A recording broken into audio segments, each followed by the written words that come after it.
Sejumlah pemerintah daerah di wilayah zona merah COVID-19 telah mengeluarkan maklumat larangan sholat Idul Fitri di masjid, musola, atau fasilitas umum demi mencegah penyebaran virus corona.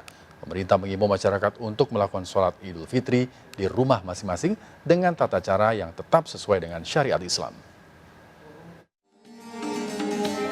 Sholat Id berjamaah seperti ini akan jarang ditemui di Kota Bandung, Jawa Barat pada saat Idul Fitri pada tahun ini.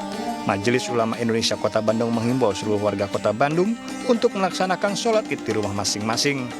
Sebagai wilayah dengan kasus COVID-19 cukup tinggi, Kota Bandung harus tetap disiplin menerapkan PSBB dan protokol kesehatan, salah satunya dengan mencegah kegiatan keagamaan yang melibatkan kerumunan banyak orang.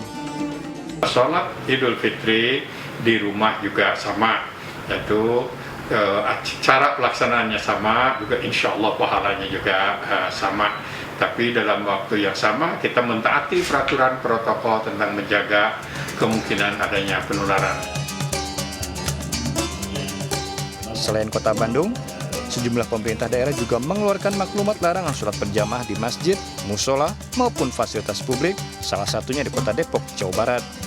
Ini kan berlebaran kan, dengan kerumunan orang lebih banyak segala macam, kan emosi kita sebagai orang Islam, yaitu tadi kalau nggak sholat Idul Fitri nggak seret lah gitu kan, apalagi kalau nggak halal bihalal ya. Nah ini kan sikap emosional, ini jangan sampai mengalahkan kepentingan maslahat bersamaan, yaitu masalah kesehatan bersama.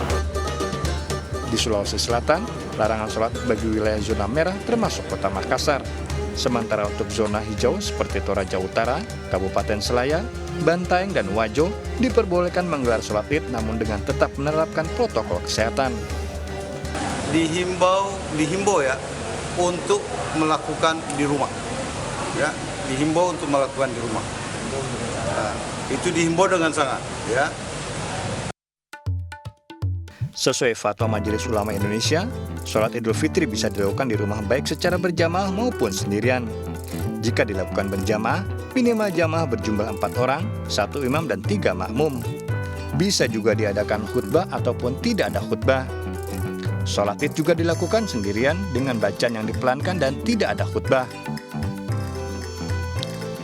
Adapun tata cara sholat Idul Fitri berjamaah di rumah diantaranya adalah merapikan saf sholat sesuai ketentuan. Sholat Id digelar tanpa iqomah. Pada rakaat pertama, dilakukan 7 takbir di luar takbiratul ihram. Disunahkan membaca takbir, tasbih, dan tahmid di antara takbir. Kemudian dilanjutkan dengan membaca Al-Fatihah dan surat pendek, lalu ruku dan sujud seperti biasa. Pada rakaat kedua, dilakukan 7 takbir di luar takbiratul ihram, membaca Al-Fatihah dan surat pendek, lalu ruku, sujud, dan salam seperti biasa. Sementara itu, sunnah lainnya yang sebaiknya dilakukan sebelum sholat Idul Fitri diantaranya adalah mandi, berpakaian yang baik dan bersih, serta menggunakan wewangian. Sarapan dengan kurma sebelum sholat dan perbanyak takbir hingga waktu sholat Id tiba. Tim Liputan iNews melaporkan.